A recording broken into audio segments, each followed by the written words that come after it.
Olá, sejam muito bem-vindas, sejam muito bem-vindos. Estamos aqui iniciando Somando Visões da edição 2025.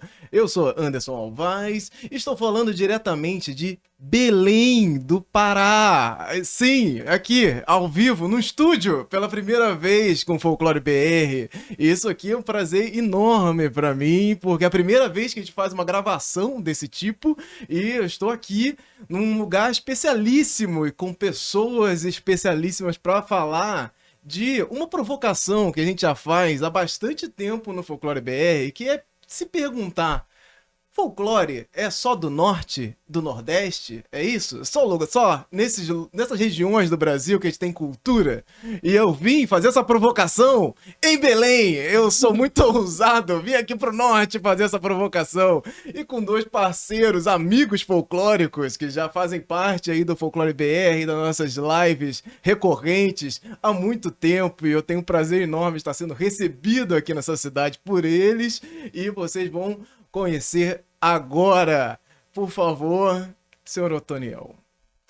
Bom, Anderson, sou Tony Oliveira, trabalho no estúdio Luminuras, trabalho com quadrinhos, trabalho com animação e faço dessa nossa cultura, né, do que a gente chama de folclore também, uma parte do que eu quero contar para o mundo.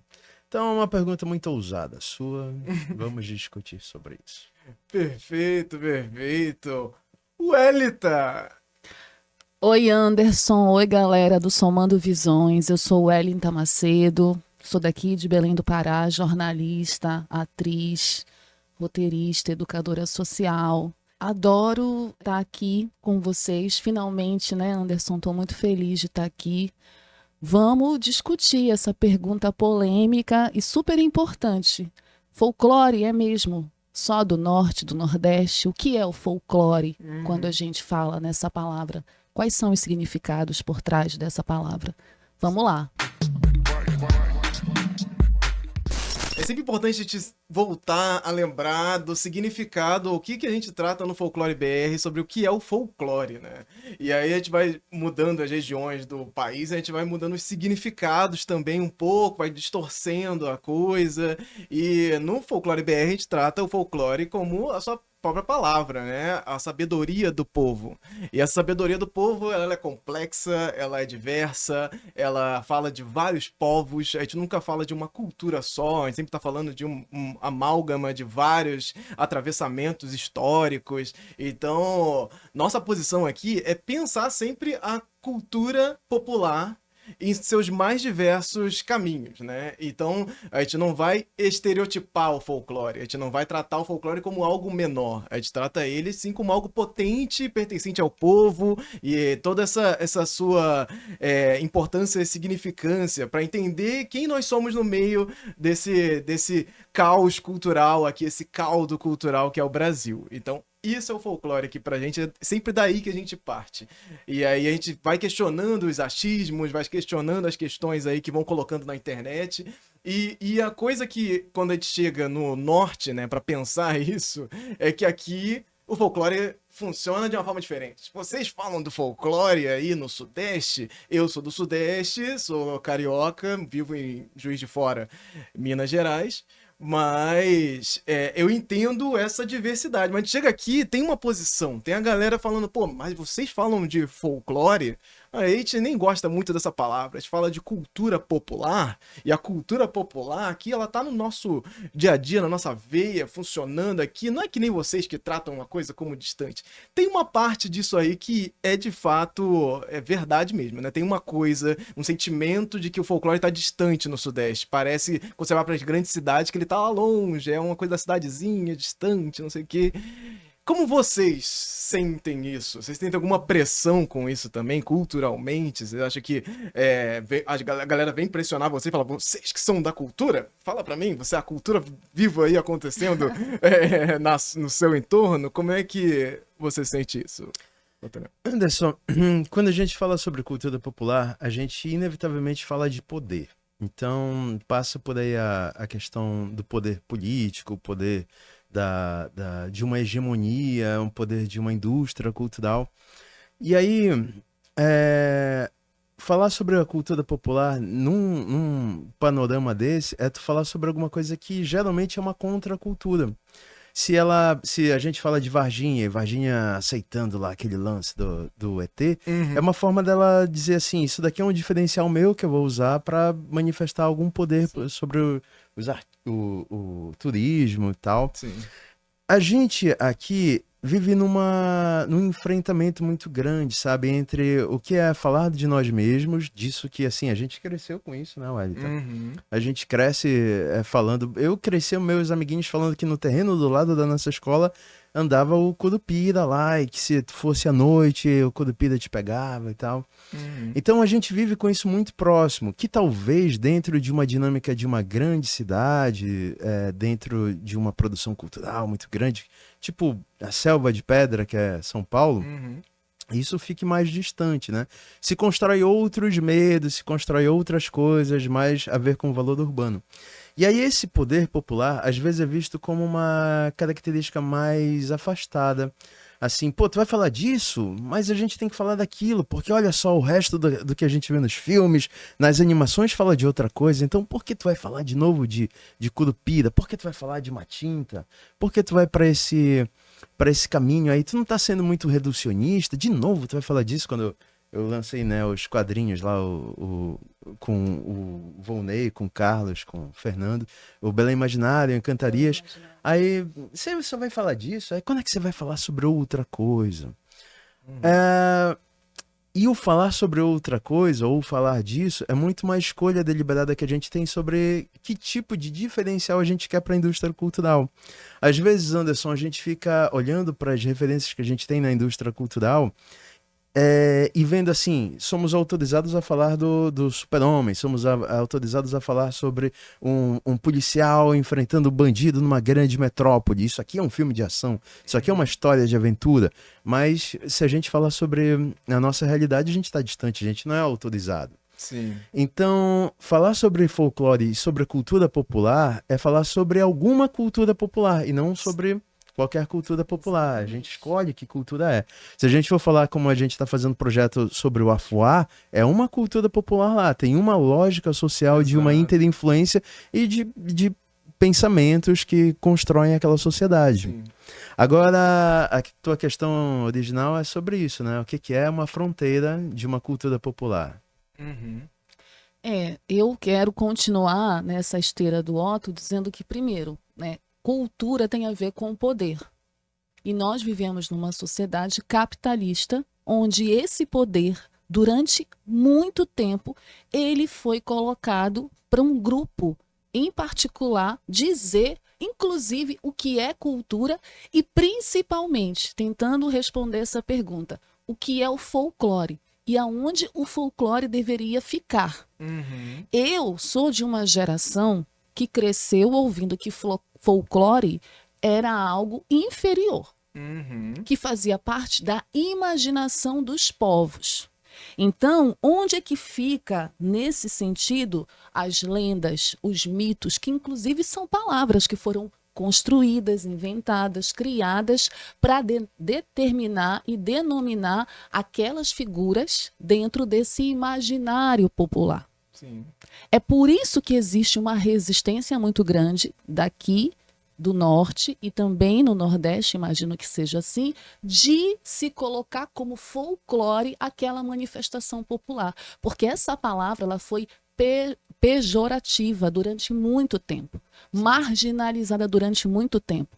Em cima dessa palavra folclore tem um estigma muito grande, né, nessa construção histórica de que a cultura é poder, portanto, ela pertence a uma elite. E essa elite, ela diz o que presta e o que não presta. O que é importante e o que não é importante. O que é superior e o que é inferior. E aí, Anderson, a gente tem todas as ideologias da sociedade capitalista que estão cruzadas ali. O racismo, né? O preconceito social, a aporofobia, que eu achei essa palavra bacana, para denominar o preconceito contra o pobre, né? E existe. Porque popular vem, né? Se a gente for buscar a origem sim. etimológica das palavras, a gente vai ver que popular vem de povo, vem de pobre. Aquela cultura que é isso. Ela não precisa que os poderosos digam que é cultura, porque eu estou fazendo ali na minha vila, ali na minha rua, ali na minha escola, ali naquela comunidade. É por isso que até hoje essas culturas, esses folclores do norte, do nordeste, que o sudeste hoje consome, né, que o sudeste hoje valoriza, entre aspas, inclusive mercantiliza, sudeste, sul. Então, por exemplo, aqui no Pará, a gente tem artistas que durante um tempo foram marginalizados, tiveram que sair de Belém, fazer sucesso no sudeste, e aí eles voltam na crista da onda e as pessoas passam a dizer, agora você presta, porque os sudestinos valorizaram vocês. A gente tem ritmos, né, que estão ligados a esse folclore, que na minha opinião é cultura. E não significa que é inferior.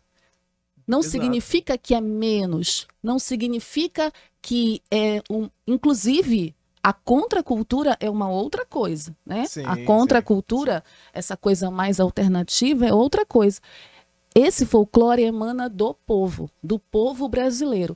E existe essas diferenças e esse estigma por conta do próprio processo de colonização do nosso país. Sim. Quando tu vais no curso de publicidade que eu fiz, a gente tem uma disciplina, cultura brasileira, né? Inclusive a Daniela que dava essa disciplina, tua colega. Tu vais estudar as várias manifestações da cultura brasileira e tu tens ali uma divisão muito negritada do que é a cultura nas regiões Sudeste e Sul, que são as regiões mais ricas do país, e o que é a cultura, que eles aí vão chamar de folclore, nas regiões Norte e Nordeste.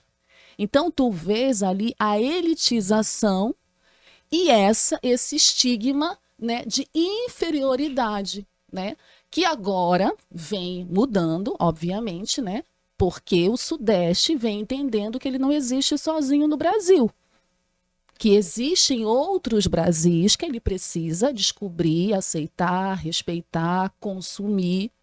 Agora, por que que no Rio de Janeiro não se chama de folclore o que existe lá? Por que que o carnaval do Rio não é visto como folclore e sim o boi de Parintins é visto como folclore? Esse ponto é excelente, velho. Vocês têm que refletir sobre isso. Por que que é folclore no Amazonas e não é folclore no Rio de Janeiro? E aí é uma coisa que é muito da palavra, né? A gente tá falando aqui de como se usa uma palavra e como essa palavra tem seus pesos, né? E vai trazer ali uma coisa, essa cultura é menor, então eu vou botar nela em cima do pezinho de folclore, como algo que fosse diminuir. Mas eu tô falando exatamente a mesma coisa quando eu falo cultura popular, quando eu falo sabedoria do povo. E aí isso tem um peso diferente. Quando eu falo sabedoria do povo, que é simplesmente a tradução de folclore, que folclore é um anglicismo de folklore, sabedoria do povo. Se eu falo sabedoria do povo, isso funciona normalmente no Brasil inteiro. Tô falando, ao invés de usar folclore, eu vou usar sabedoria do povo. E vai funcionar com uma tranquilidade assim. Você vê que a maior manifestação folclórica dessa cidade de Belém do Pará, inclusive seja bem-vindo a Belém, é o Círio de Nazaré. O Círio de Nazaré é a maior manifestação folclórica do estado do Pará. Ele acontece no segundo domingo de outubro, ele reúne mais de 2 milhões de pessoas nas ruas de Belém do Pará. A religião é parte do folclore, da sabedoria do povo. E o poder popular, assim, o poder do Estado e da igreja tentou acabar com o Círio. Nos anos 30, o Círio deixou de puxar a corda, sabe? Foi o pessoal que quis, não, a gente quer a corda. A corda é uma imposição do povo. Então, aí o que restou para a igreja? Assumir aquilo. Assumir a corda. Porque quem faz a manifestação crescer é o povo. Exatamente. Se o povo decide que a Nazica vai chegar às 4 da tarde na Basílica, como aconteceu num Círio há 20 anos, a igreja não tem muito o que fazer. E é uma coisa que a gente fala muito, o posicionamento do povo frente a isso, o povo, ele tem suas religiosidades, sua religião, suas crenças. Aí Seus fica, "Não, ritos. você tá falando de folclore porque é a cultura do outro, não é a sua. E aí você bota aí mitos indígenas e fala que chama de mito, chama de os encantados de mito, de folclore, não sei o quê, diminuindo isso. Aquilo a gente tá falando de Sírio. Sírio é uma festa. Essa festividade, ela é o que faz parte desse que a gente chama na pesquisa de folclore. É a sabedoria do povo que está sendo construída ali além da religião. A religião ela faz parte, a religiosidade está tudo ali. O rito é todo esse. Exatamente. Só que o povo também tem as suas formas de levar aquilo. Então, na hora que o povo fala, não, eu quero isso não está escrito em lugar nenhum. Não tem nenhum papa dizendo, pô, pode, é isso, é aquilo. Não, é o povo traçando ali um novo caminho. E é daí, desse ponto que a gente parte, de falar desse caminho que tá ali para além de qualquer tipo de religiosidade, assim. Não é falar só de uma religião específica ou uma frente à outra. É dessa mistura toda que tá acontecendo no meio disso. E aí, eu conversando com a Wellington, um dia desse, ela trouxe a ideia do sentimento que ela tem com o Sírio sendo ateia. Sim. Isso é fantástico, porque é justamente esse ponto. Eu queria que você falasse um pouco dessa relação, porque é uma relação muito cultural e não tanto religiosa no sentido de você ser devota daquilo. Porque se a gente está falando de folclore, de sabedoria popular, a gente está falando de costumes e hábitos que foram construídos ao longo do tempo, que faz parte daquela comunidade que tu estás inserido. Então, eu como uma belemense ou belenense, porque tem duas formas aqui, né, da gente se identificar, eu nasci com o rito do Círio de Nazaré na minha casa. Que qual é? Na sexta-feira a gente tem a festa dos artistas, o Alto do Círio, e eu sou atriz, então eu cresci indo assistir o Alto do Círio, que é a homenagem dos artistas a Nossa Senhora de Nazaré, que é a padroeira de Belém e do estado do Pará, né?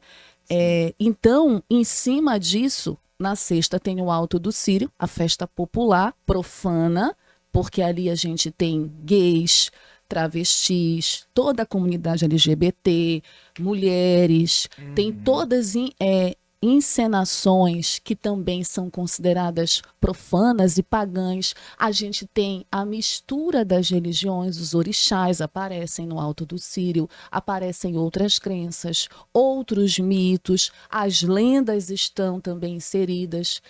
No sábado a gente tem a transladação e no domingo a gente tem o Círio e o almoço do Círio. Então veja, o almoço Círio mais legal. é a parte mais gostosa, além, né, da festa. De tu esperar, imagina, tu passa 3 dias que tu tá na rua em Belém do Pará, ninguém dorme. Tu pode sair meia-noite da tua casa que tu não vai ser assaltado, porque as pessoas entendem aquele momento. E tu vais pra rua e tem gente. As pessoas madrugam, as pessoas acordam. Tu passa, as A pessoas madrugada estão fica passando. toda E as pessoas ativa. desejam Feliz Círio. Feliz Feliz Círio, que é o chamado Natal dos paraenses. E que não é só dos paraenses. Os amapaenses E vêm. a festa da Chiquita? Que incrível. Ah, e tem a festa da Chiquita no sábado, que essa sim é a festa profana. Imagina, a comunidade LGBT faz uma festa na Praça da República, espera a santa passar. Então, nesse momento, todo mundo fica em silêncio, a santa passa. Quando a santa passa na frente da Praça da República, começa a festa da Chiquita, que é a festa da comunidade LGBT. E Anderson, do lado da Basílica tem o Museu do Círio, né? Que é um museu mantido pela Associação Pela Católica igreja, e tal. E lá tem uma sessão da festa da Chiquita. Achei Exatamente. muito bonito. Tem. Nossa! Que é algo, outra coisa que a igreja teve que aceitar. Assumir. Ela assim. teve que assumir, porque é parte do ser. Então, como ateia, eu entendo que ali não é apenas uma festa religiosa, é uma festa da cultura popular que é a cara da nossa cidade, que é a cara do povo. Eu não posso sair de Belém e dizer, não, olha, não vai para o Círio, porque eu não sou católica. Não, porque eu estaria negando a minha identidade como paraense, belemense, amazônida. Sim. E aí uma coisa que você trouxe que eu achei muito interessante é como todo o rito em torno do Sírio te faz lembrar, trazer nostalgia e um Sim, sentimento minha da... mãe, né, que sempre foi católica, né, eu tenho uma educação católica que eu não nego, porque eu não tenho problema com a religião. Sim. Eu entendo a religião como uma manifestação popular e uma manifestação que eu posso escolher se eu quero ter na minha vida ou não, né? Infelizmente, ela é uma imposição ainda na nossa sociedade. O Estado laico ele não é respeitado como deveria, mas isso é outro assunto. Mas eu entendo que eu tenho uma relação com a religião. Quando eu falo graças a Deus, é uma expressão altamente popular que tem a ver com folclore. Exato. Eu vou exato. deixar de falar graças a Deus, É uma porque repetição eu sou que a gente ateia, tem. faz parte do linguajar, da linguagem, da comunicação Total. do nosso português brasileiro, que é um português que tem a cultura afro, a cultura indígena, a cultura europeia e tem essa miscelânea, essa miscigenação, essa mistura, que é o que nos faz ter uma identidade própria, particular. Isso é o folclore. Agora, Exato, Wellington. exato. Esse lance assim de você. O que tu tá trazendo é uma reflexão tua, um sentimento teu, Claro. em cima dessa construção do que é o Sírio e do que a gente pode, academicamente olhando de fora, relacionar ao folclore, né? Tu lembra que a gente estava discutindo sobre o lance do que é o vilão, né? Nas histórias. O que é o vilão na história? É aquele cara que fica na frente do protagonista. O protagonista vai enfrentar o vilão. E quem é o vilão dentro da estrutura da história clássica? É aquele que vem da vila. Sim. Então, o protagonista, aquela pessoa que traz as reflexões sentimentais, é quem detém o arco dramático principal, o sentimento, vem do protagonista, e o vilão é o empecilho a ele. É aquele que vem da vila, aquele que... Ou seja, o vilão não tem arco, ele não tem um sentimento, ele não tem alguma coisa mais profunda. Ele é só uma função de história. Sim. Quando tu pergunta, Anderson, sobre o lance do folclore, né, e a gente tenta definir o que é folclore, a gente imediatamente, de uma forma ontológica, define o que não é. E o que não é folclore? É aquilo que é o que te traz sentimento, aquela hegemonia cultural que passa pelos teus sentimentos. Então, ao tu falar que alguma coisa que te traz sentimento não é folclore, tu tá colocando aquilo como um valor intrínseco naquela coisa que o folclore não teria, porque ele seria das pessoas da vila, dos Exato. vilões. Isso. E esses vilões são os outros, não somos nós. Então o folclore é sempre visto como algo estrangeiro. Se tu estás colocando assim Norte e Nordeste como tu tá perguntando, né? E aí, folclore é do Norte e do Nordeste? É porque o Norte e Nordeste sempre é visto no Brasil como o outro. Exatamente. Como aquilo que não é o centro, como aquilo que não é o... Então a gente assumiu essa pecha, Exato. que não foi construída por nós, mas foi imposta e colocada. E aí tem um lance aí que entra muito hoje, né? A gente tem essa relação turística muito forte, né? E aí trazem os personagens, trazem os causos, os encantados, as questões do dia a dia. E vocês assumem, de certa forma, não, tipo, isso é nosso mesmo. A gente somos detentores disso, de alguma forma. Tem um ditado popular aqui que diz que não dá para ser ateia na Amazônia porque é cada visagem que a gente vê. E eu lido com isso muito, porque a gente estava falando da questão dos mitos. Por exemplo, eu lembro, como se fosse hoje, eu tinha 6 anos, bateu uma senhora na porta de casa pedindo fumo para minha mãe. E ela era uma senhora, né, que eu lembro, ela estava toda pintada, toda maquiada, e ela tinha uns brincos, ela tinha um monte de pano na cabeça. E a minha mãe disse, é a Matinta. Tá vendo? É a Matinta. E eu cresci vendo a rasga-mortalha passar em cima de mim. E toda vez, até hoje, juro pra vocês, juro não, mas eu garanto a vocês, toda vez que a rasga-mortalha passa, eu digo, vá com Deus. A Welita tem fé. Ela passa lá em casa.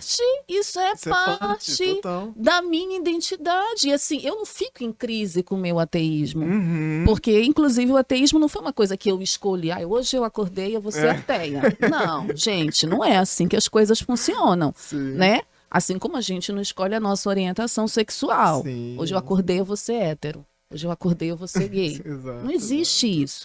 Então, é um processo, tem a ver com as minhas experiências pessoais e particulares. Agora, isso não me impede de ter essa relação com essa identidade folclórica, né? E folclórica, eu assumo essa palavra porque, inclusive, alguns amigos meus, quando eu comecei a fazer vídeos com Folclore BR, vieram me questionar. Claro. Como assim? Tu defende folclore, tu defende a palavra folclore, porque tu não sabes que eles colocam a cultura indígena dentro desse espectro do folclore como uma coisa, e eu fui tentar dialogar exatamente com aquilo que eu venho aprendendo justamente com o Folclore BR, que para mim é o espaço onde eu pude entender que, de fato, durante muito tempo, a construção dessa palavra é uma construção que tenta fazer com que exista ainda essas barreiras sociais nas 5 regiões de um país que é múltiplo, que é diverso, que é Exato. plural, que tem manifestações maravilhosas em vários cantos desse país e que, inclusive, assume o folclore dos outros. Porque o que é o Halloween? Exato, exato. E isso é uma coisa que a gente vem questionando aí. O Folclore BR faz agora 12 anos. 12 anos que a gente tá na internet trazendo essas discussões e questionando o folclore. Porque eu quando eu começo a fazer o Folclore BR, lógico que eu não tinha nenhum problema com a palavra. Eu não tinha nenhum questionamento. Tipo, folclore, eu aprendi isso, os personagens e as coisas. Eu fui começando a estudar o que significava e entendi, quando conheci o Andrioli e o Mikael, que tinha uma coisa pra se falar na internet, que tinha um negócio aí, a gente tem que discutir isso, tem coisa aqui que a gente tem que conversar melhor. E aí que eu vou trazer todos os questionamentos. Inclusive, o primeiro Somando Visões, o primeiro papo oficial do Somando Visões de 2017, é um papo com Denilson Baniwa, Sim. que a gente vai discutir, que na época não era um problema a palavra em si, que hoje é uma questão que é índio não é folclore. Porque era uma coisa que a gente tinha nas nossas discussões, de pensar, cara, a gente estuda na escola, a gente aprende, vai crescendo com uma ideia de que as pessoas indígenas fazem parte do folclore. Você fala delas no meio do Exatamente. folclore, você tem um negócio... Tem que uma data, tem o uma dia do data, índio. e você estereotipa, vira um personagem mesmo. Aí você vai falar dos personagens do folclore, no meio lá tem uma pessoa indígena. Tipo, isso faz parte do folclore. E aí eu fui questionar com ele. Isso eu tinha uma conversa anterior e a gente foi conversar com isso no primeiro papo. Então, desde o começo, a gente tá na ideia de questionar isso mesmo, de olhar pra isso no sentido de pegar essa palavra e tratar ela da melhor forma possível. E aí, na forma acadêmica, da gente pensar, de pesquisa e tal, tem umas coisas que a gente não pode ficar botando pra debaixo do tapete. E aí tem algumas palavras, né, alguns conceitos que a gente tá o tempo todo jogando pra debaixo do tapete. Como se fosse assim, a gente para de falar de folclore, vamos botar debaixo do tapete aqui, que o problema acabou. Acabou o problema. Não tem mais pra te tá falando de quê aqui? É porque assim a gente não se enfrenta com os nossos parceiros, porque assim a gente não dialoga, né? Então é mais fácil jogar para debaixo do tapete a sujeira que não foi feita por nós. Exato. Não foi feita porque o folclore, né? É que assim, uma vez um amiguinho meu foi ver como uma artesã fazia uma pintura que ela tinha num quadro. Aí ela usava umas tintas e tal, né? Num quadro não, numa cerâmica. Aí ele disse, pô, como é que é o seu processo e tal? A senhora pega a tinta da natureza e tal. Aí ela, não, ó, eu compro aqui a caneta Bic, eu tiro a tinta da caneta Bic, aí com ela que eu faço. Aí eu falei, pô, que legal, né? Aí eu disse, não, eu fiquei frustrado. Queria que ela pegasse a tinta da natureza. Quando a gente fala que o indígena é isso ou aquilo, a gente vai rotular o indígena pelo que nos apetece. A gente quer que ele entre numa caixinha de alguém que performa uma ideia de identidade que a gente tem, sei lá, desde a colonização de 1500, quando a gente veio e roubou o território dos povos tradicionais. Então a gente quer colocar ele numa caixinha e dizer que ele faz sentido dentro daquele sentido que a gente dá para ele. É que nem aquele papo do... Uma vez um amiguinho meu, Elita, ficou falando assim, nossa, eu não sei, eu não me sinto confortável em escrever personagens femininas. Não sei como as mulheres pensam e tal, sabe? Aí eu falei com ele sobre aquela história do J.R.R. Martin, né? Sim. Que ele disse... Perguntado pra ele, de onde vêm essas personagens complexas femininas? Ele fala, parto do princípio que mulheres são pessoas.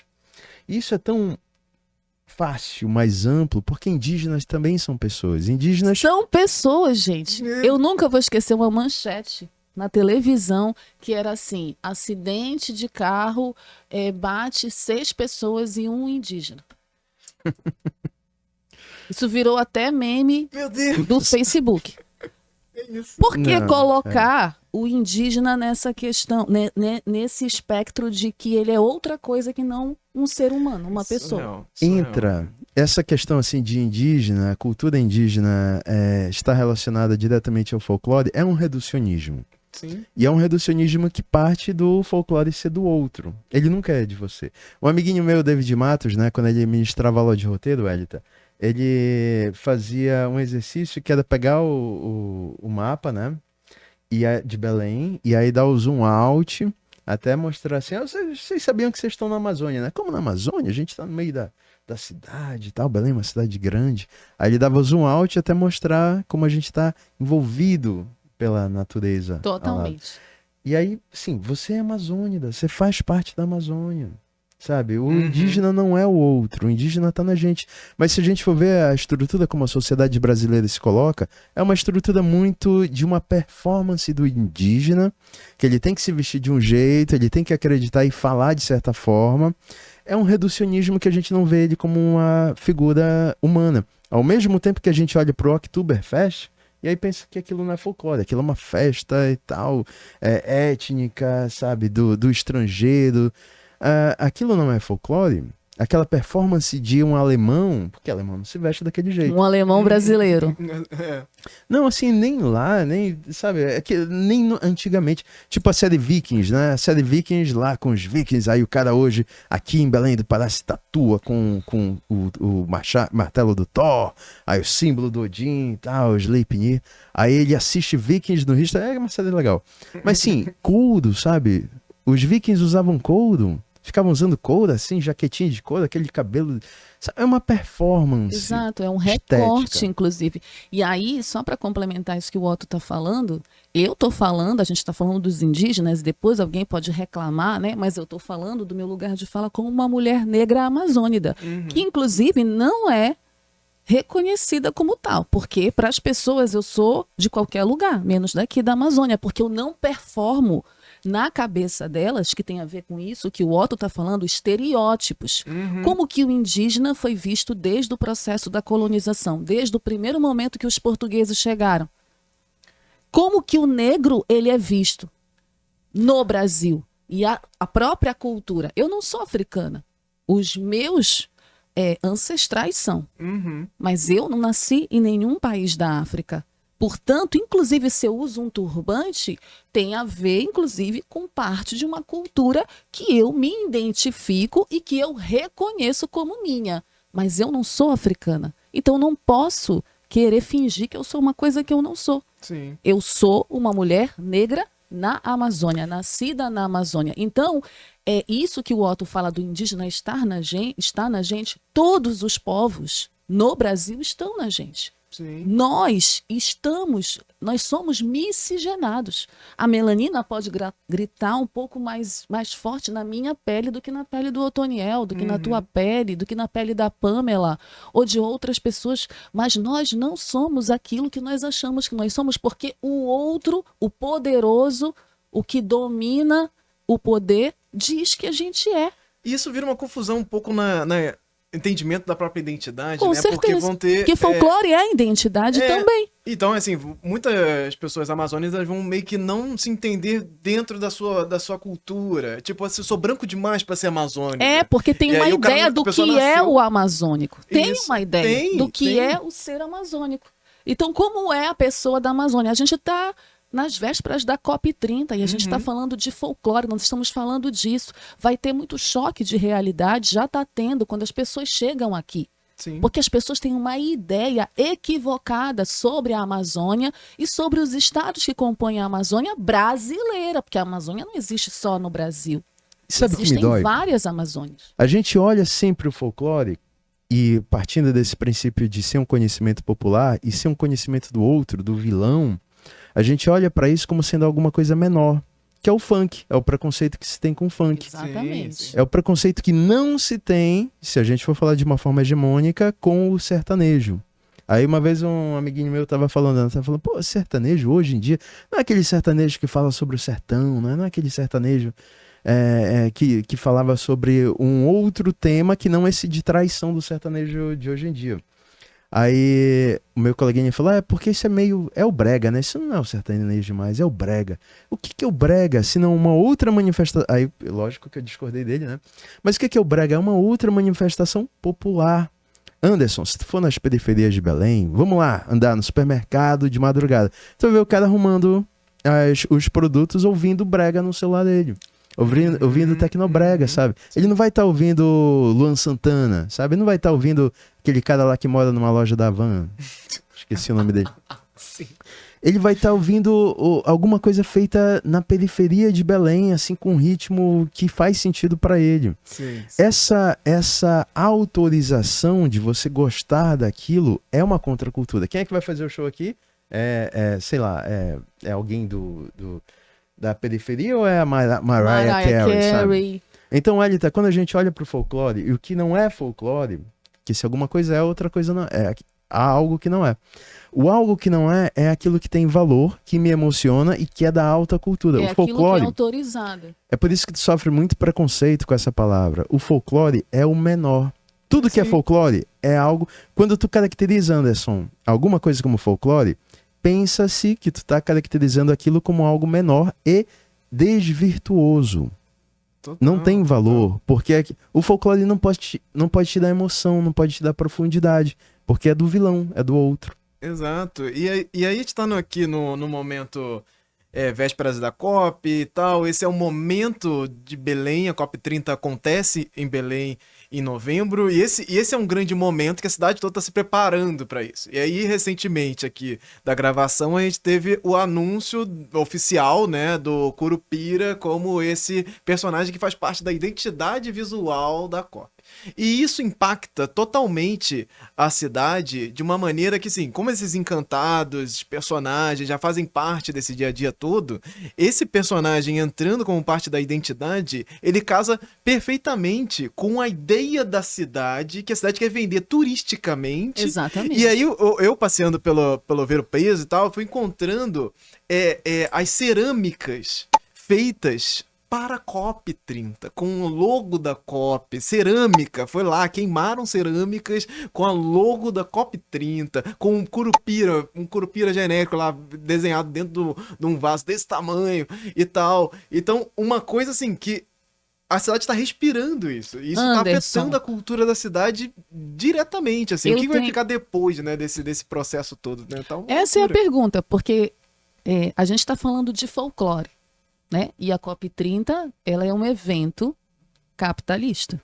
E não é um evento construído por nós. Cultural, né? E não é um evento cultural, é um evento político, econômico, que vai discutir hoje os problemas que nós estamos enfrentando com o meio ambiente, as mudanças climáticas e, principalmente, a responsabilidade dos países capitalistas na devastação, na destruição do meio ambiente, na devastação das florestas, nas queimadas, né?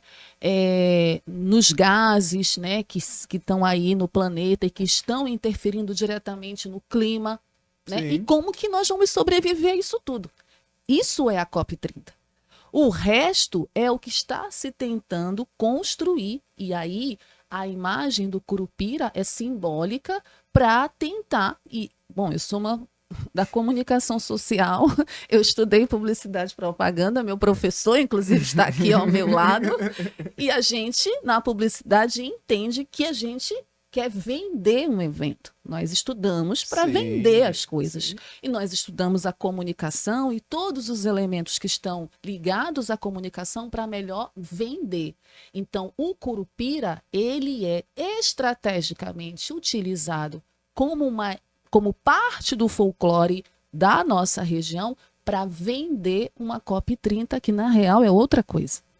Na real é outra coisa. Os estudantes, para tu teres uma ideia, os estudantes do ensino público do estado do Pará têm uma camisa que está escrito COP30. O meu filho não comprou a camisa, porque ele não quis, né? Porque também ele escuta tanto a mãe dele falar mal da COP30 que ele não comprou a camisa para ele. Mas tem. O último ano do ensino médio, todas as escolas públicas de Belém, do estado, estão com a logo da COP30 do governo. É usar, inclusive, os estudantes e a imagem dos estudantes, né, como divulgação. Então, veja, a ideia de ter um símbolo da COP30 que... E olha só, a gente volta para o debate do que é o folclore. Por que que no Brasil a gente tem esse símbolo? Por que que a gente tem esse símbolo? Exato, qual é a imagem do folclore brasileiro ou do Brasil para os estrangeiros? Também é uma imagem estigmatizada. Com certeza. Principalmente se a gente está falando da Amazônia.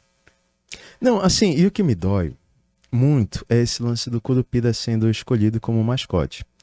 É, que não é mascote, ele é Não é parte mascote, da identidade visual. Tanto que ele não tem rosto, mas as pessoas entendem como eu acho que ele não tem rosto ele só fica por com uma... cara de mascote. Acho que não foi um ilustrador que fez aquilo, foi alguém que fez no CorelDRAW e tal. Tem muito cara de... Ou IA, né? Porque vamos combinar.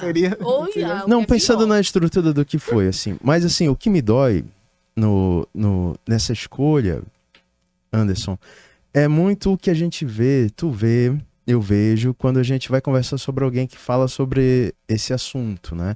Ele fala sobre esses mitos, essas lendas, e aí vai transformar aquilo em um produto da cultura pop. Se parte do princípio que aquilo é tão desimportante que você não precisa estudar, que você não precisa se aprofundar, que você não precisa discutir, que você não precisa ter um exercício metodológico para chegar a escolher. Você não precisa fazer estado da arte. Você não tem que ver o que outras pessoas falaram sobre, se tem literatura sobre isso. Você tem uma impressão. Aí você transforma aquela sua impressão em um produto. Aí, pô, a minha impressão do que é uma entidade é essa, então eu vou colocar aqui como um produto. Você não estuda, você não vê o que outras pessoas falam, você não vê o que tem de discussão sobre aquela representação. E aí eu tenho muita impressão de que não se tinha nem pensado sobre o mascote, surgiu esse boato em algum lugar, Sim. E aí depois o pessoal assumiu, vamos colocar esse mascote aqui, que foi um mascote de muitas formas, e até inclusive esteticamente falando, mal escolhido.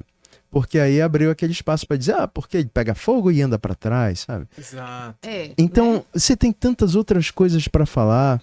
Poderia escolher o Curupira ou poderia escolher qualquer outro. Tem vários outros muito legais, muitos personagens que poderiam funcionar, mas poderia ser o Curupira. Mas assim, numa reflexão, Anderson, consciente sobre aquilo que você está escolhendo, você deveria, como profissional, pensar que essa seria um backlash que você ia levar. Seria alguma coisa que alguém poderia falar. Exatamente. E aí você construiria um discurso em cima disso, em cima da resposta. Exato, sim. E isso se mistura a várias outras questões também das críticas à COP, né? E aí a gente tá aqui muito crítico no Folclore BR, nós somos muito críticos às questões da COP, que parece uma anti-COP, que está fazendo todo um trabalho contrário do que ele se propõe, então isso fica uma coisa realmente muito visível. E aí, essa crítica que a gente tem ao Curupira, que aí muita gente da extrema-direita vai trazer também como esse personagem que é demonizado, é o demônio, não sei o quê. Isso vai meio que ficar do nosso lado, do lado que está criticando a COP. E isso me incomoda também muito, que é uma coisa que a gente vai se colocar do lado de outras pessoas que estão criticando, mas criticando aí... questões do governo e tal. Mas aí a gente tem que ter cuidado, triste. Porque esse pensamento é muito maniqueísta. Sim. Porque, infelizmente, a gente vive num processo de polarização política no país. Ou então tu tá do lado do bem, ou tu está do lado do mal. Isso. E essa é uma visão, com todo respeito, muito cristã. Né? Que existe um lado do bem e existe o outro lado. O outro lado é do mal.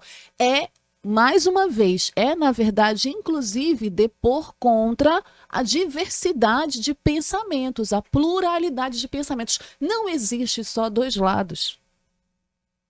Não existe só dois lados. E a nossa crítica nunca nem chega perto parecido com o que a extrema-direita está fazendo, que é Perfeito. oportunismo, que é fazer fake news, que é mentir, né? Porque, inclusive, essa crítica, entre aspas, né, da extrema-direita ao Curupira é em cima de uma imagem equivocada do que é o Curupira. Aí voltamos para o debate que o folclore é Exatamente. estigmatizado, que tem preconceito, né, que tudo que não é aquilo que é aceito pela elite, inclusive dentro do campo religioso, é demônio, é Exato, ruim, exato. espíritos maus. O que vive a cultura afro-brasileira, os orixás? O que vive os filhos de santo? Todo um racismo religioso em cima da sua cultura religiosa, em cima dos seus ritos, em cima do que eles cultuam ali dentro da religião deles. Então, isso do Curupira, né, essa fala dessa figura aí, que eu não gosto nem de citar o nome, nem preciso, mas que todo mundo sabe porque viralizou, né? Porque é isso tudo que eles falam, viraliza, o pessoal reproduz, inclusive o pessoal que é contrário fica reproduzindo. Eu acho isso um absurdo, que a gente não tem que ficar dando ibope para eles. Mas isso é em cima de uma visão preconceituosa, inclusive, do Curupira. Não, mas me dói no sentido da epistemologia, sabe? Você vai falar sobre alguma coisa, estude aquela coisa. Exato, Você vai mas as falar pessoas sobre não estão isso. preocupadas em estudar. Não, assim, isso demonstra uma falta de comprometimento com o folclore, com as entidades, com as mitologias brasileiras, porque parece que aquilo não é um assunto digno de você estudar. Você já sabe aquilo que você vai falar. Você não precisa desenvolver uma epistemologia. Você tem uma impressão e pronto. Vai trabalhar na cultura pop? Leva isso a sério. E a gente teve um consultor de roteiro, que a gente consultou o Anderson, a gente contratou o Anderson, porque a gente, do norte, vamos fazer uma série sobre as misuras, sobre as entidades aqui na Amazônia. A gente já tem uma impressão, a gente conhece tudo. Mas, estudar sobre isso, a gente trouxe personagens que eram genealogicamente vindos daqui de Belém, e às vezes os roteiristas não sabiam, não conheciam. Sim, Não foi, Anderson? Como a canga.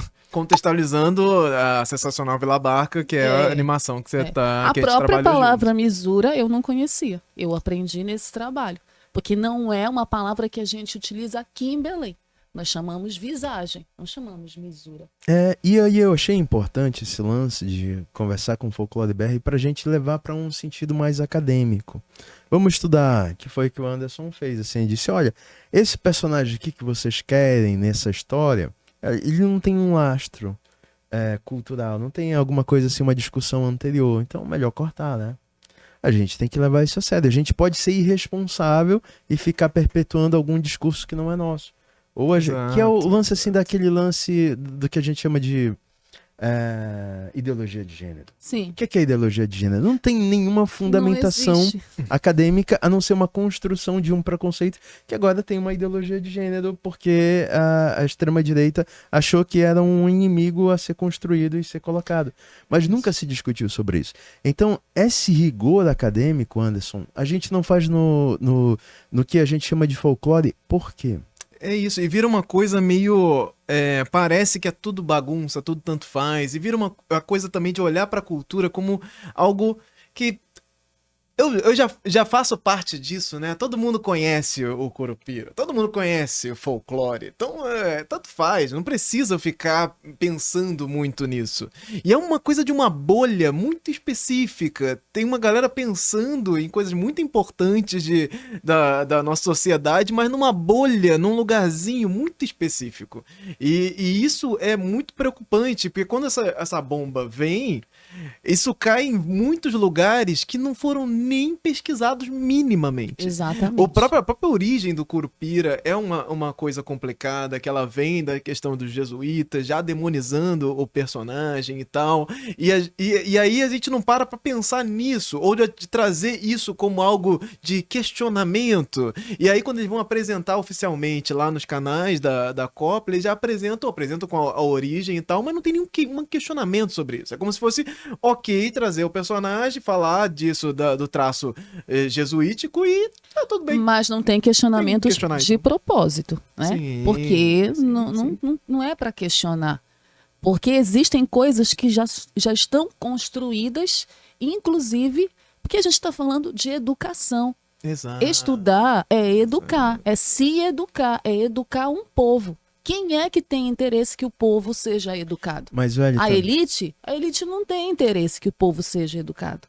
A elite quer continuar perpetuando preconceitos, estereótipos que foram construídos ao longo dos séculos da história, do processo de colonização, porque isso ajuda a elite a continuar no poder. Então, por que eu vou explicar a origem do Curupira e vou lá atrás na história e dizer que começa com os jesuítas, que ele já começa com esse símbolo de ser demonizado? Porque não vai ajudar o marketing. Não vai ajudar o marketing. Exato, sim. Não vai ajudar a unir o povo paraense em volta da COP30, porque eu tenho que vender a imagem de que a COP30 é uma coisa legal para nós, povo, e em particular Belém. Assim, me dói porque volta naquela questão do poder. O poder é você dizer que alguma coisa vale a pena você estudar e outra coisa não vale. Exato. Na nossa academia a gente tem muito uma reflexão a partir do conhecimento europeu. Aí a gente estuda o francês fala sobre alguma coisa, a gente tem aquilo como verdade. A filosofia do outro é sempre uma filosofia que entra na nossa ideia de enxergar o mundo. Aquele lance estadunidense de, vamos lutar pela cultura ocidental. O que é cultura ocidental? Por que você não fala, isso não é uma frase minha, eu vi alguém falando isso. Por que você não substitui o Ocidente por o homem branco? Aí faz mais sentido. Você quer defender a cultura do homem branco, né? Então é isso. O homem branco, dentro dos seus privilégios, vai dizer o que vale ou não vale a pena você estudar. Vale a pena a gente estudar filosofia africana? Vale a pena a gente estudar filosofia indígena? Vale a pena a gente estudar o outro? Por quê? O outro nem é o outro de verdade. O outro pode ficar numa caixinha que a gente só vai chutando essa caixinha ao nosso bel prazer para fazer um mascote sendo desenhado no CorelDRAW sem nem rosto. Porque é só uma impressão. A gente não precisa se aprofundar porque o outro não vale a pena. O outro é um folclore e o folclore é menor e ele não vale a pena. Então, indígenas, é claro que não é folclore, assim como nenhuma nem cultura, negros são, nem mulheres são. Nenhuma cultura é folclore, porque o folclore é uma coisa, é uma expressão muito específica de várias culturas diferentes. Exato. E até essa mistura, essa tensão entre as culturas. Então, uma parte de nós se conecta com o folclore, uma parte da outra cultura se conecta também, e a gente está nesse ponto de conexão. Mas você reduzir uma expressão de uma pessoa inteira em cima do folclore é um exercício de poder de você dizer assim, Wellington, você é isso. Você entra nessa caixinha e haja como tal. Eu espero que você haja como tal.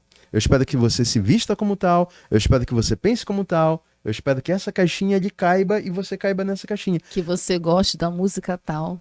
Que é isso que tu vai gostar de rock? Tu tem que ser regueira. Porque tu és negra, tu tem que gostar de reggae. Tu não pode gostar de heavy metal. Aí tu vai falar com um líder de um país negro e dizer assim, pô, você fala inglês muito bem, né? Você fala muito bem inglês. Você nem tem a ideia de como é Lesoto. Você não estudou o mínimo. Você não tem assistentes muito bem pagos que te falam, olha, Lesoto é um país africano que tem uma parte do ano que neva muito. Fica tipo uma Suíça e é de uma população negra que fala inglês. Sabe? Então é de uma ignorância a partir de um exercício de poder. Não é burrice. A burrice é uma outra coisa. A ignorância é você escolher ou não o que estudar. Me dói, Anderson.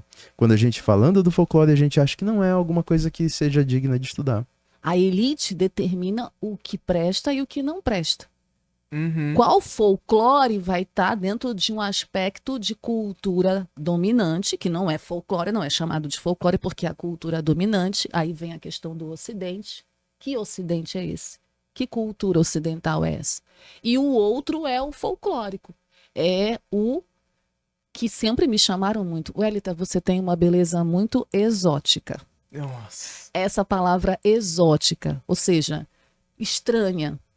Porque eu não obedeço ao padrão de beleza feminina, de mulher branca, né? Então, isso é parte dessa ideia construída. Então, o folclore, ele passa por essas coisas todas. O que pode ter autorização para ser cultura, de fato, e o que é lixo.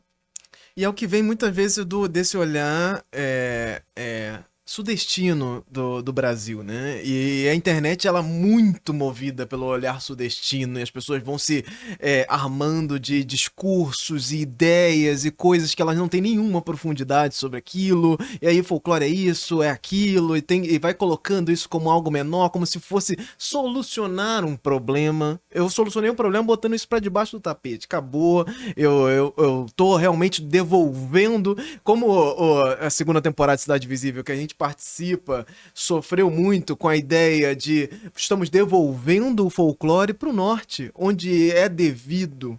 E aí, tipo, você falar disso no Rio de Janeiro, que abuso, que absurdo. O que você está falando de uma cultura que é especificamente e unicamente do Norte e do Nordeste, está levando isso para o Rio de Janeiro? Quando no mundo inteiro rolam esse tipo de produto, e você está assistindo o tempo inteiro maravilhado com a ideia de que o Percy Jackson pode ser esse personagem lá que é inspirado na mitologia grega, mas só que esse Olimpo e essa coisa, todo o centro disso rola nos Estados Unidos. E eles falam inglês e não grego. Eles falam inglês e tá tudo bem. E aí quando a gente vai tentar fazer um exercício desse tipo, de você botar, por exemplo, uma coisa que doeu muito na galera do Norte, eu entendo também um pouco dessa dor, mas essa coisa do o Boto, que se chama, no personagem se chama Manaus, na série Cidade Invisível, ele foi parar no Rio de Janeiro.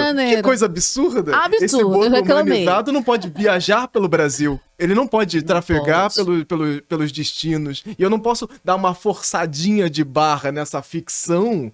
Por que não? Esse folclore não é do Rio de Janeiro. Ele é do norte. Devolve ele pra lá. E na hora que devolve, muita gente volta com essa ideia de, pô, ainda bem, muito bem, agora sim, tudo ficou do jeito que eu imaginava. Tudo ficou do jeito que eu gostaria que fosse. E isso acaba manchando um pouco o próprio produto audiovisual, né? Que veio cheio de vontades e ideias que se acabaram ficando confusas no meio desses debates de internet, né? Dessas discussões regadas de preconceito. O que a internet faz com a gente? A gente imaginava que a internet fosse um veículo de pesquisa que fizesse a gente questionar as coisas, mas ela é um veículo de ego. Assim, a internet como a gente tem hoje com redes sociais, em que faz tu dar resposta para as coisas. Então a Wellington tem que ter opinião sobre tudo. Existe alguma coisa no planeta, a Wellington tem que dar opinião. Cobram ela da opinião. Cobram. Exato, Você precisa dar respostas, e respostas rápidas, porque os assuntos mudam. Isso faz a gente, Anderson, que me dói muito Cidade Invisível, assim, eu vejo, de uma forma muito, muito sincera, que você pode falar sobre qualquer coisa, até porque fronteiras são abstrações. Fale sobre qualquer coisa, mas pesquise essa coisa. Uhum. Você vai escrever sobre um personagem que não é da sua cultura, pesquisa aquela cultura. Adoro o Monstro do Pântano do Alan Moore. O Alan Moore nunca saiu de Northampton, adora Northampton lá no interior da Inglaterra. E ele escreveu muito bem sobre a Louisiana. Sobre um lugar que nem estadunidenses mesmo conhecem. Um estado lá que tem uma cultura muito de margem, sabe? Não é visto no audiovisual, não é visto nos quadrinhos, não é visto na literatura, geralmente. Aí você tem alguém que pesquisou sobre aquele lugar e fez uma representação muito mais legal às vezes do que alguém que estava naquele lugar. O que me dói no Cidade Invisível é que parece, assim, a gente pode falar sobre algumas impressões que eu só tenho uma impressão de fora. Parece que foi só uma grande ideia não refletida, sabe? Vamos pegar aqui esse personagem, vamos fazer aqui no Rio de Janeiro porque é mais fácil de produzir, mas assim, se refletir sobre esse lance que tu falou, as entidades não podem andar por aí, ou um dos pontos que eu acho muito interessante da gente ter em perspectiva, uma vez eu estava lendo uma reportagem sobre um indígena de uma etnia do Sudeste, que ele falava assim, pô, sempre que eu falo que eu sou indígena, ficam achando que eu sei da Amazônia, que eu penso na Amazônia, como se não existisse sociedades indígenas aqui no Sudeste, no Sul, Exatamente. como se todo indígena fosse amazônida. É igual uma amiga minha negra que sofreu um preconceito, racismo, porque ela estava numa festa e chegou uma pessoa e disse para ela: olha essa música, tu conheces? Aí ela disse, era uma música periférica que estava tocando. Aí ela disse, não conheço, mas tu deveria conhecer, porque tu és negra.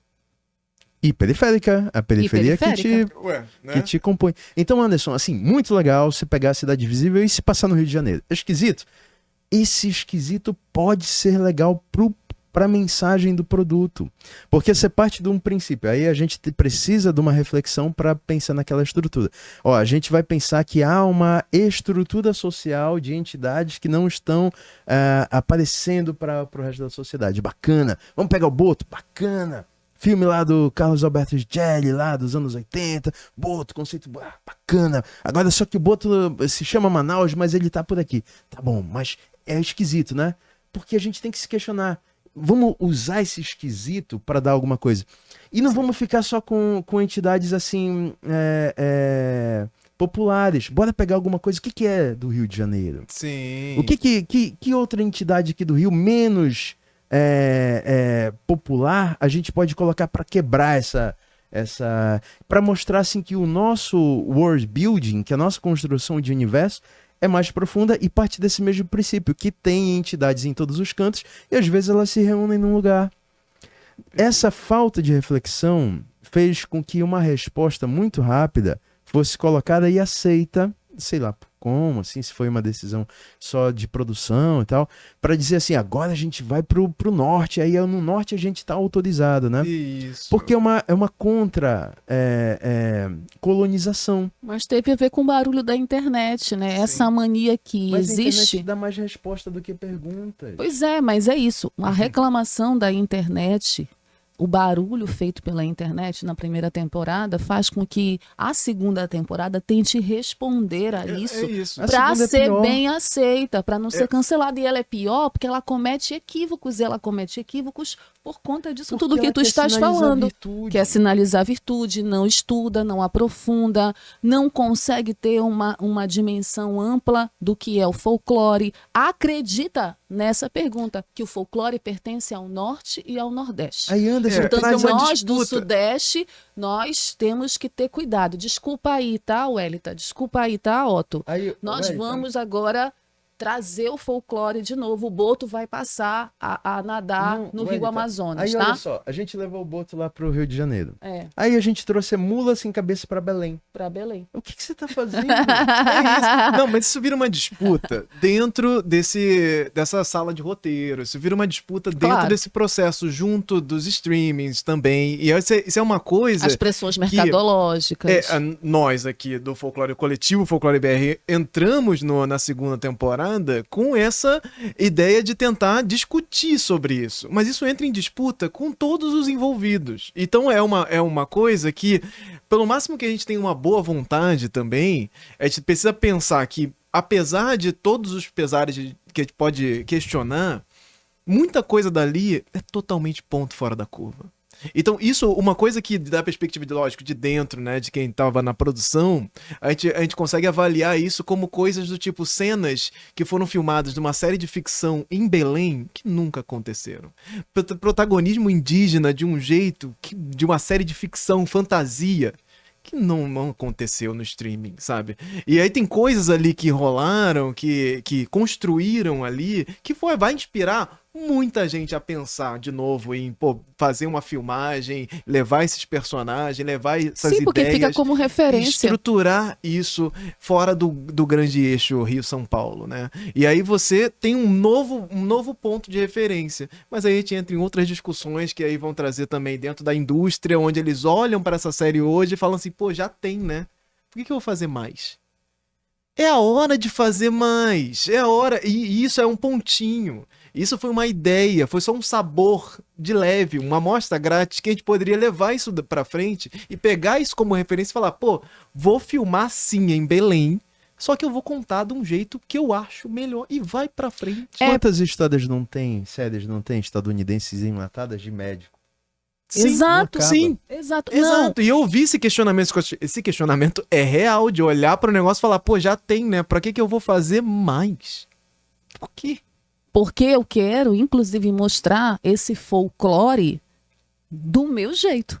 O audiovisual, Exato, ele exato. tem uma responsabilidade enorme nessa discussão do folclore, da cultura, da sabedoria popular. E é uma pena que os realizadores ainda não consigam entender. Porque nós precisamos de mais séries como Cidade Invisível, sim. A gente precisa de estúdios como Iluminuras, que estão produzindo e que precisam ter espaço e divulgação maior para, inclusive, ver o que os amazônidas estão fazendo. A nossa perspectiva. Mas isso não impede que os sudestinos tenham também a perspectiva deles. Agora, sejam responsáveis. Sim. Primeiro, acabem com essa ideia de que vocês também não têm folclore aí, Não tem cultura. de que a cultura de vocês é dominante por causa do dinheiro e que, portanto, vocês têm uma cultura superior. Isso é uma falácia, isso é uma mentira, isso é uma visão colonialista, porque se a gente tem sobre o Brasil uma visão preconceituosa, estereotipada, estigmatizada, dentro do Brasil a gente tem. E isso é muito presente nas regiões que são consideradas as regiões mais importantes do país, o Sudeste e o Sul. Eles olham para baixo, né? Ou olham para cima, melhor dizendo, porque eles estão embaixo, dentro do mapa do Brasil, com esse olhar de superioridade. Então entendam, vocês também são folclóricos. A cultura de vocês também é folclore. O carnaval também é folclore. A Oktoberfest, que vocês inclusive assimilaram de um folclore alemão, vocês também são folclore. Sim. As festas todas. Então, o Goiás, o Cerrado, que tem o seu folclore também, o Norte, o Nordeste, o Sudeste, o Sul, todos. Sim. Todos são regiões folclóricas. Eu acho importante a gente refletir mais sobre isso e essa coisa Só a única coisa que eu vou deixar um ponto aqui para não ficar meio esquisito, porque a gente debate isso sempre, a Oktoberfest é uma coisa questionável por conta de mercado. Isso aí é um outro papo, por conta de uma ideia de mercado sobre criar uma cultura local. E aí isso talvez não seja classificável como folclore por conta de uma questão de uma intromissão maior do mercado. Olha, como então a algo gente tem que estético. discutir. Mas isso é uma discussão, eu uma outra discussão de tenho mercado desacordo. e cultura popular. Isso é uma outra Onde que coisa o mercado pra gente- não está? gente O entrar. mercado está em todas as festas populares. O mercado está no Círio de E Nazaré. o dia dos namorados, que é o João Dória? E o Dia dos Namorados. Isso. Nossa, tem muita coisa. Isso aí era um outro papo que eu ainda vou trazer um dia pro Somando Visões. Vamos estar reunidos aqui de novo para debater. Vamos, porque eu quero agora mudar o Dia dos Namorados. Eu quero que seja no 13 de junho. Vamos. Eu quero fazer essa campanha nacional. Porque se os latino-americanos comemoram no dia de São Valentim, os brasileiros que são latino-americanos também, porque isso é outra coisa que a gente esquece, tem que comemorar no dia de Santo Antônio.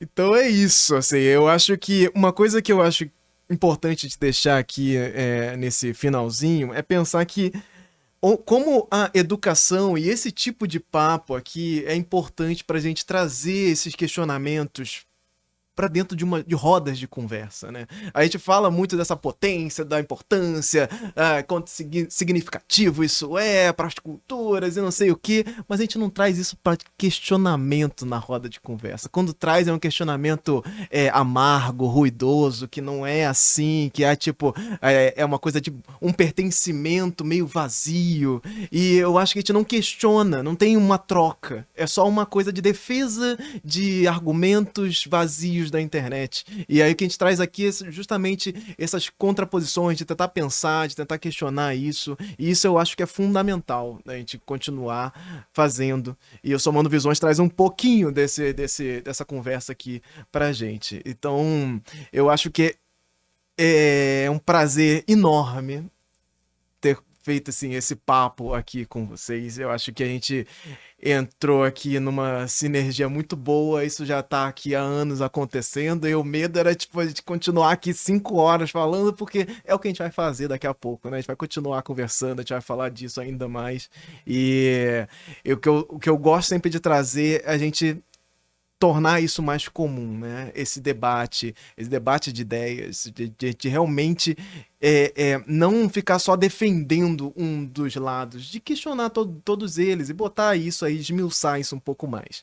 Então é isso aqui que eu queria deixar como uma mensagem final, assim. A educação é muito fundamental e a gente trazer esse papo para um lado comum também é muito fundamental. Então, muitos professores assistem Folclore BR também, a gente fala da onde vem esse ranço, muitas vezes, da palavra, que vem da escola, que a gente vai ensinado. Eu imagino que vocês já contaram aqui que em Belém, no Pará, a gente vai ter uma outra estrutura desse pensamento também na escola, onde você aprende desde pequenininho de uma forma muito mais presente do que no Sudeste, onde a coisa tá lá, tá distante e tudo mais.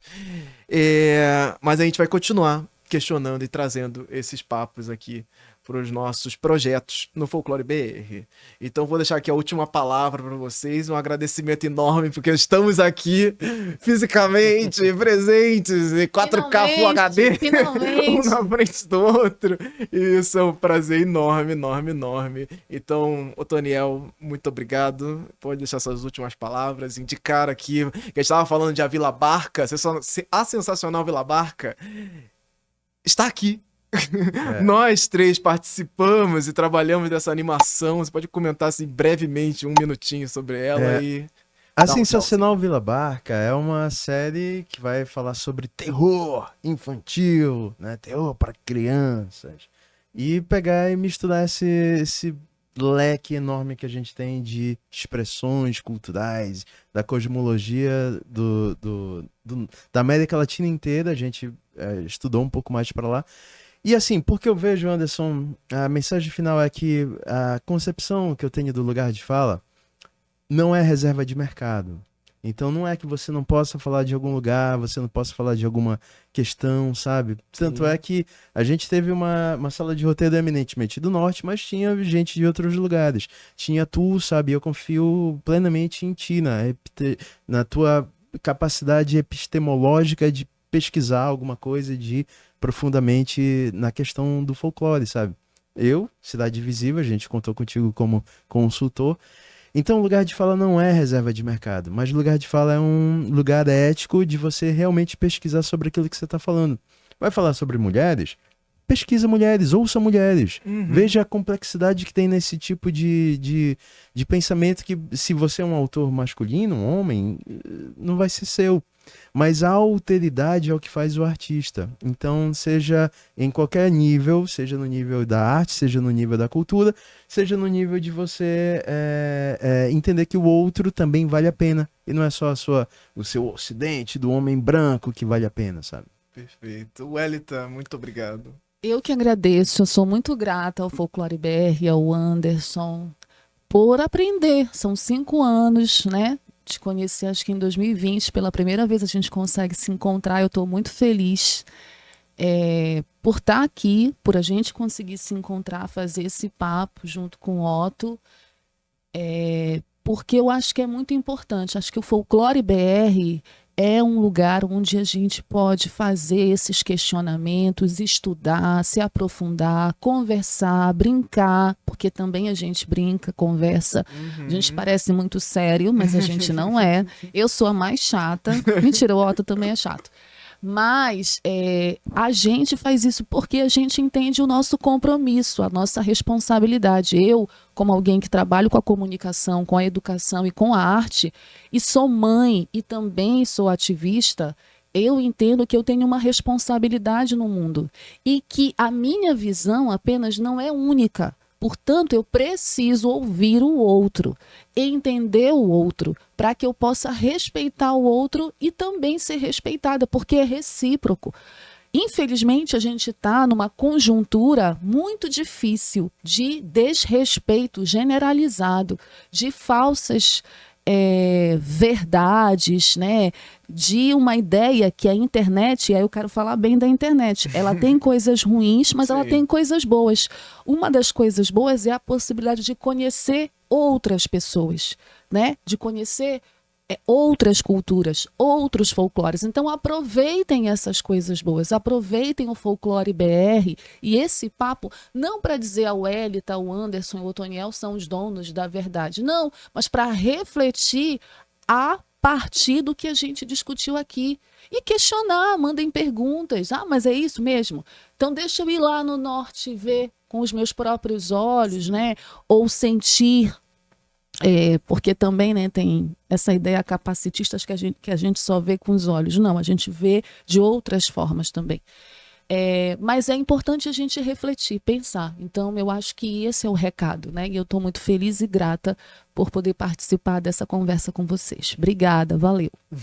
Perfeito, então é isso, gente. O Somando Visões, ele continua e durante todo o mês de agosto, esse mês especial do folclore, e trazer esse bate-papo aqui, a primeira vez que o Folclore BR faz um papo ao vivo em 12 anos, é um negócio muito emocionante e eu espero que aconteça mais vezes, espero que a gente consiga tornar isso aqui um outro tipo de produto para outras áreas também, que entre em mais financiamentos e coisas. Então a ideia é tornar sempre o Folclore BR muito maior, para chegar muito mais gente, trazer muito mais gente para essa mesa de bate-papo aqui, importantíssima. Então, vim aqui para Belém do Pará para fazer um lançamento oficial aqui, que lugar mais mágico para fazer isso, né? Então, e trazendo questionamentos, trazendo todas as ideias, trazendo tudo isso que a gente está aqui anos e anos trabalhando nas redes sociais, fazendo isso de uma maneira mais responsável possível.